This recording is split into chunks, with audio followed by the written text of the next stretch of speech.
नमस्कार, मैं हूँ सिरी चंद्रशेखर। शिव शक्ति में आप सभी का स्वागत है।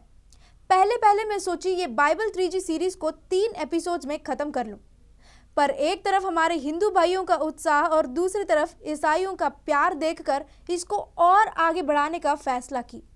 तो आज Bible 3G series God, girls और गन्स का चौथा एपिसोड में एक ऐसी महत्तर कहानी को बताने जा रही हूँ जो आज तक कोई भी पादरी इसको चर्च में या सड़क पर बाइबल बेचते वक्त चिल्ला कर नहीं बताया, ना कभी बता पाएगा। पवित्र बाइबल ग्रंथ 2 शमूएल अध्याय 12।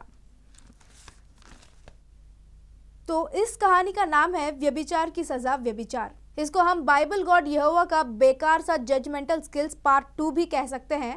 इसी को बाइबल में नातान द्वारा दाऊद को संदेश के नाम पर भी जानते हैं। इस कहानी को बताने से पहले मैं आपको दाऊद के बारे में कुछ संक्षिप्त में परिचय देना चाहती हूँ। दाऊद यहोवा का बहुत बड़ा आराधक है। वो पहले एक सड़क चाप था जो बाद में इजरायलियों का राजा बना। कुछ वर्ग उसके पक्ष में है, मतलब उसको समर्थन करते हैं, और कुछ वर्ग नहीं करते हैं। वो राजा कैसे बना वो दूसरी कहानी है, मैं कभी आपको समय आने पर बता दूंगी। अब हम अपना दृष्टि इस कहानी पर रखेंगे। तो अब हम पढ़ रहे हैं 2 शमूएल अध्याय 12 में से। बाइबल गॉड यहोवा दाऊद के पास एक प्रवक्ता को भेजता है और वो प्रवक्ता दाऊद को एक बेकार सा कहानी सुनाता है। तब यहोवा ने दाऊद के पास नातान को भेजा और वह उसके पास जाकर कहने लगा, एक नगर में 2 मनुष्य रहते थे, जिनमें से एक धनी और एक गरीब था।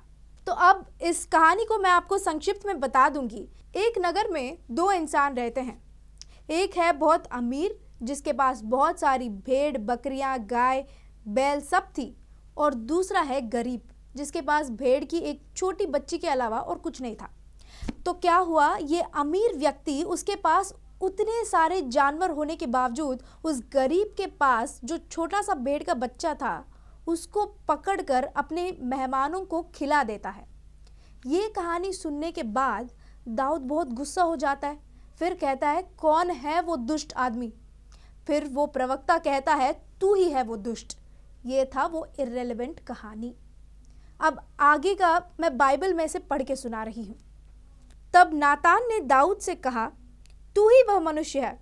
इज़राइल का परमेश्वर यहोवा जो कहता है, मैंने तेरा अभिषेक करके तुझे इज़राइल का राजा ठहराया और मैंने तुझे शाऊल के हाथ से बचाया। फिर मैंने तेरे स्वामी का भवन तुझे दिया और तेरे स्वामी की पत्नियां तेरे भोग के लिए दे दी, और मैं इज़राइल और यहूदा का घराना तुझे दिया था, और यदि यह थोड़ा था तो मैं तुझे और भी बहुत कुछ देने वाला था। इसका मतलब इज़राइली गॉड यहोवा दाऊद जो पहले एक सड़क चाप था उसको शाऊल का राज्य दिया, उसकी बेटी से शादी कराई। उतना ही नहीं, शाऊल की पत्नियों को भी दाऊद को भोग करने के लिए दे दिया। अब इतना सब कुछ देने के बाद भी ऐसा नीच काम तूने क्यों किया दाऊद, ये कह रहा था। अब दाऊद ने इतना नीच काम क्या किया, आगे पढ़ेंगे। तूने यहोवा की आज्ञा तुच्छ जानकर क्यों वह काम किया जो उसकी दृष्टि में बुरा है? हित्ती उरिय्याह को तूने तलवार से घात किया और उसकी पत्नी को अपनी कर लिया, और उरिय्याह को अम्मोनियों की तलवार से मरवा डाला है। इसीलिए अब तलवार तेरे घर से कभी दूर नहीं होगी, क्योंकि तूने मुझे तुच्छ जानकर हित्ती उरिय्याह की पत्नी को अपनी पत्नी कर लिया है। तो दाऊद ने एक बार एक औरत को बाहर नदी में नहाते वक्त देखकर बहुत टेम्प्ट हो जाता है।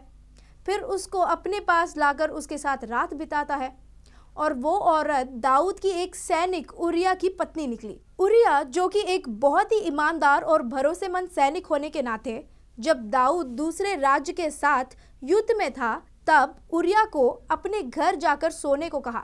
तब उरिय्याह कहता है, जब मेरा राजा युद्ध के बारे में सोचकर इतना परेशान है तो मैं कैसे अपने कमरे में आराम करूं? इतना सच्चा था।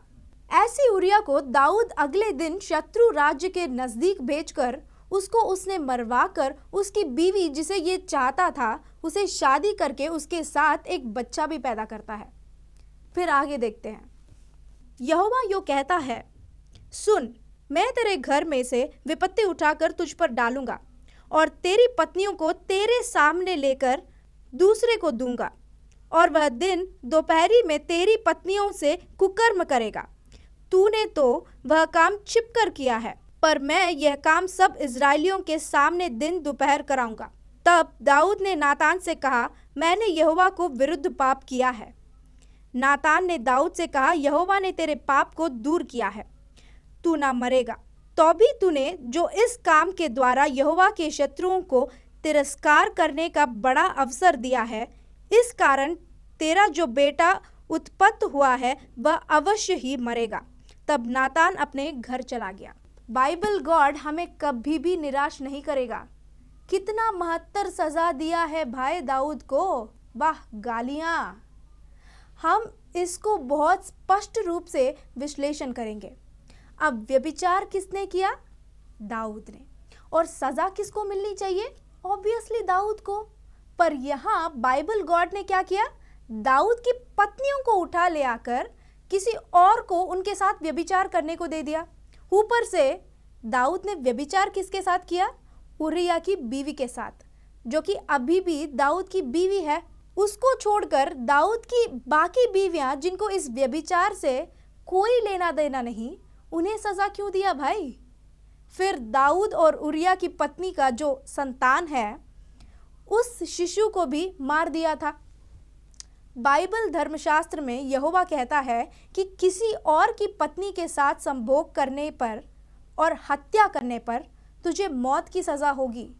दाऊद जो दोनों गलतियां किया था, एक है उरिया को हत्या किया और उसकी बीवी के साथ व्यभिचार किया, इन दो गलतियों के बावजूद यहोवा दाऊद का कुछ उखाड़ नहीं पाया, पर उसकी बीवियां जिन्हें इन सब से कोई लेना देना नहीं, उन्हें सजा दिया और एक छोटा सा बच्चा का भी जान ले लिया। इससे हमें एक और बार पता चलता है कि बाइबल उस जमाने में लिखा था जब इंसानों में कोई सभ्यता या नागरिकता नहीं था।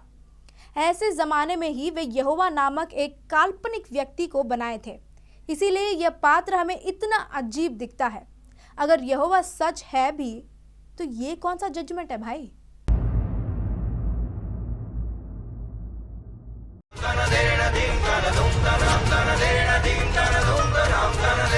सभी सबूतों को विश्लेषण करने के बाद कोर्ट को यह बात यकीन हुआ है, ये युवक ने एक छोटी बच्ची के साथ दुर्व्यवहार और बलात्कार किया है।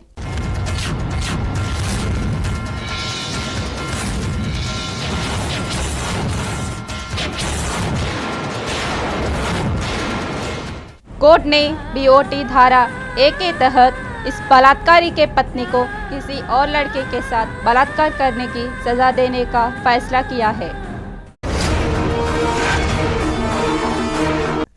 ओह जीसस, प्राइज द लॉर्ड, मैं बच गया। अगला एपिसोड में फिर मिलेंगे।